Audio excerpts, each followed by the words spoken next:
Sem medo de errar, eu poderia dizer que 70% dos clientes que eu já atendi, quando eu cheguei na empresa, não existia planejamento. Não é que as pessoas não tinham planejamento nenhum. Existiam alguns planejamentos soltos na empresa, mas não tinha sequer algo que estava relacionado a um planejamento de crescimento. E isso se dá muito porque é uma cultura nossa do trabalho duro. O que eu via muito nas empresas era um diretor, um sócio, um acionista, um dono, como quiser chamar, que estava lá todos os dias, chegando cedo, focado em fazer aquilo que deve ser feito. A pessoa chegava, trabalhava muito, liderava a equipe, direcionava as pessoas com foco em gerar o resultado para o cliente. E automaticamente com isso as empresas acabavam crescendo. Mas não um crescimento estruturado, planejado. O crescimento era meio que por uma maneira orgânica, meio que por osmose. E eu acho que isso é um esforço mal direcionado, porque você talvez pudesse crescer mais com esse mesmo esforço ou crescer o mesmo tanto se esforçando menos. E é um pouco do que eu acredito e tento trazer para os clientes hoje. E muito disso se dá por uma ausência de uma análise, um acompanhamento de um bom funil de vendas, de uma boa esteira de vendas. E nesse vídeo eu quero trazer um pouco dessa visão.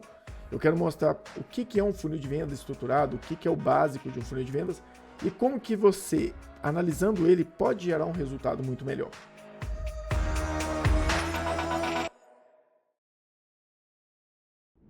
Então vamos lá, antes de começar a falar dessa questão de funil e da importância disso no planejamento das empresas, eu preciso que vocês entendam, eu vou retomar uma coisa que eu já expliquei aqui antes, que é a curva de consciência na hora da compra. Existe um quadrante que eu gosto muito de usar ele, que ele avalia a compra, a venda, em dois eixos. Um eixo de conscientização, um eixo de consciência e um eixo do quanto é direto a oferta. Então você tem um eixo de oferta e um eixo de consciência. No eixo de consciência, quanto mais a pessoa tem consciência dessa necessidade dela, mais direto eu posso ser. Quanto menos consciente essa pessoa for, mais história eu vou contar e menos direto eu vou ser. Só que isso não se dá por uma traçada reta entre totalmente diretamente relacionado. Na realidade, eu entendo isso aqui quase como uma parábola. Mesmo que a consciência avance, eu gasto muito mais tempo falando de história do que necessariamente mudando diretamente para uma abordagem mais direta. Quanto mais consciente a pessoa for, mais direto você pode ser. Ou seja,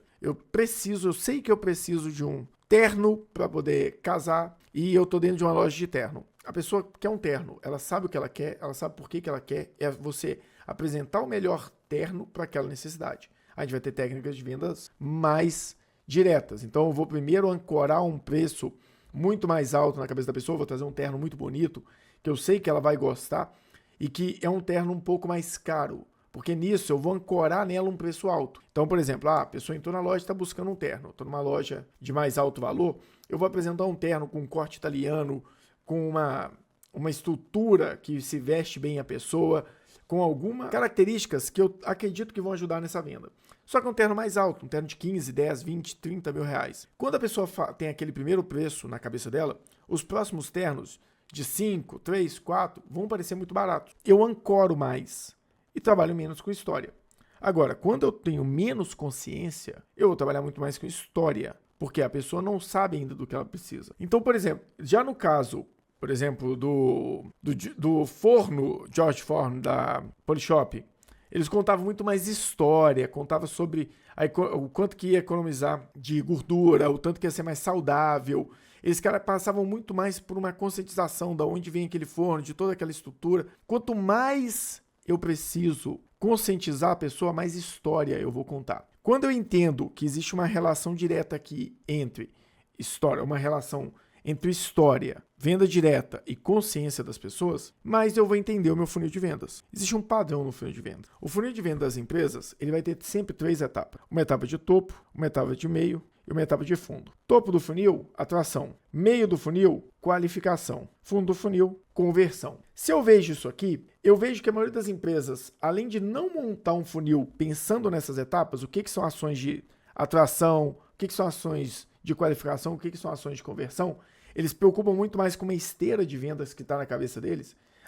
Entre eu entrar em contato e conseguir vender, eu passo por essas etapas. Não muda muita coisa o funil entre uma esteira. A questão é que o funil ele me mostra o que eu vou perdendo de oportunidades no meio do caminho. Se eu tenho aqui, o que seria um processo natural? Todo funil vai passar por isso. Primeiro, conscientização. Primeiro, eu vou conscientizar o cliente daquela necessidade, que existe uma dor, que ele tem um problema. Vou fazer com que o cliente descubra essa necessidade dele. Ah, Carlos, mas eu sou uma venda muito direta, muito técnica. Talvez você pule alguma dessas partes. Talvez você pule a parte de conscientização, mas trabalhe muito a descoberta, que o seu cliente talvez não conheça o seu produto. Depois você vai passar por uma fase de avaliação e intenção de compra. Ou seja, avaliação e intenção é quando ele já descobriu e ele vai avaliar a qualidade do seu produto atende ou não a necessidade dele. Ele vai avaliar se ele tem dinheiro suficiente para comprar aquele produto. Ele vai avaliar se ele vai conseguir usar aquele produto, que são as três objeções naturais, né? Que você tem preço, qualidade. Eu posso comprar alguma coisa mais barata pela internet, alguma coisa do tipo. Tem a qualidade que eu espero para o preço que está me cobrando e eu vou ter tempo de usar isso. Eu tenho essas etapas.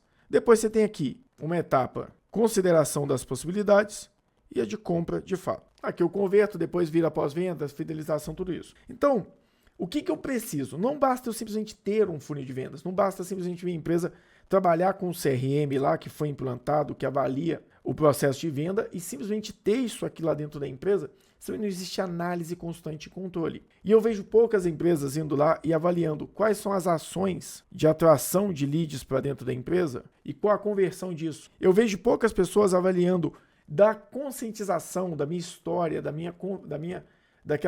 daquelas estratégias de atração que eu estou criando, quantos de fato estão saindo da primeira fase da ação de venda e estão indo para a descoberta, para conhecer mais do produto ou da dor. Então, aqui, provavelmente eu estou com muito mais história. Quando eu falo da descoberta e vai para a avaliação das possibilidades de compra, tem alguma forma de eu medir? A pessoa está entrando no meu site, está entrando no site da concorrência, ele está lendo artigos que estão mais relacionados à parte de avaliação de soluções. Então, talvez eu fiz uma ação para atrair pessoas para o meu site, eles descobriram o meu site, lá dentro eu coloco um comparativo entre o meu produto e o da concorrência para ele avaliar, ou eu tenho uma tela onde eu coloco todas as entregas que eu faço, ou então na hora de uma ligação fria, se realmente eu estou entrando na fase de avaliação. Depois, intenção de compra. Eu estou tendo clientes pedindo propostas, eu estou tendo clientes pedindo apresentações do produto. Depois, consideração da solução. Eu estou passando por uma fase de negociação. Quantas negociações eu estou fazendo? Quanto que eu estou perdendo nessas fases aqui todas dentro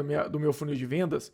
Então essa análise constante, estruturada, é que eu não vejo. Eu não vejo uma avaliação que mede quais são as ações que trazem mais clientes e quais ações eu tenho que crescer. Eu vou dar um exemplo. Eu estou fazendo um vídeo aqui agora que ele está relacionado muito mais à avaliação e intenção de compra. Porque o vídeo que mais atrai público para a ProResultado são os vídeos de Office 365 e de Bitrix. Porém, entre todos os vídeos de Bitrix e Office 365 que as empresas procuram no mercado, talvez o meu seja o vídeo que mais fala de negócio. São os vídeos que eles encontram mais avaliações de negócio dentro da plataforma lá no YouTube. Então ele olha, esse cara entende de Office, entende de Bitrix e entende de negócio. Talvez ele consiga me ajudar.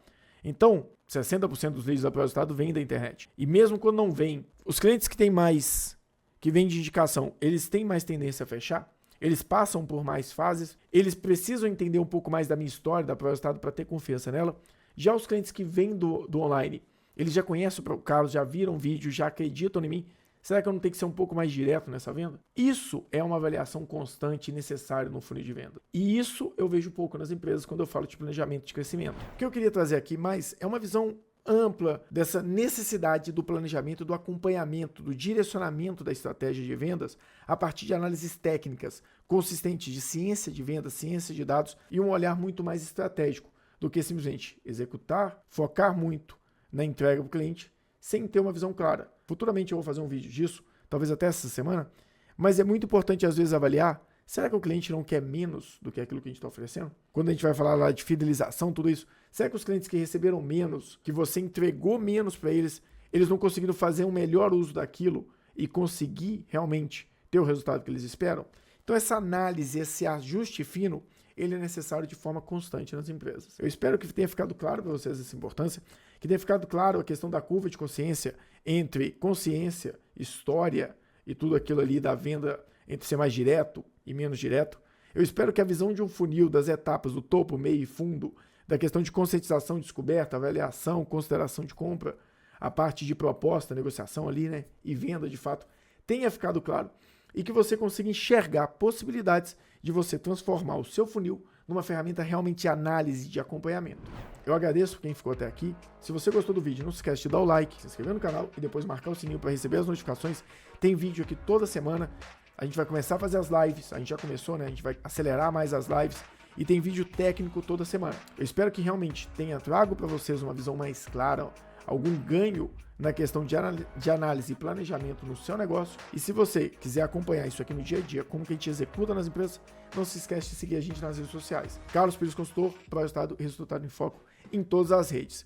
Se você estiver precisando de alguém para te ajudar a fazer essas análises junto com você, estruturar esse funil de vendas, criar um processo para te ajudar a realmente ter resultado e gerar mais vendas com menos esforço, procura a gente pode construir isso junto com você para te ajudar a entender se seu funil tá bom, se ele realmente pode ser avaliado e principalmente se você estruturou dados ali dentro para que possam virar indicadores. Eu sou o Carlos Pires e até o próximo vídeo.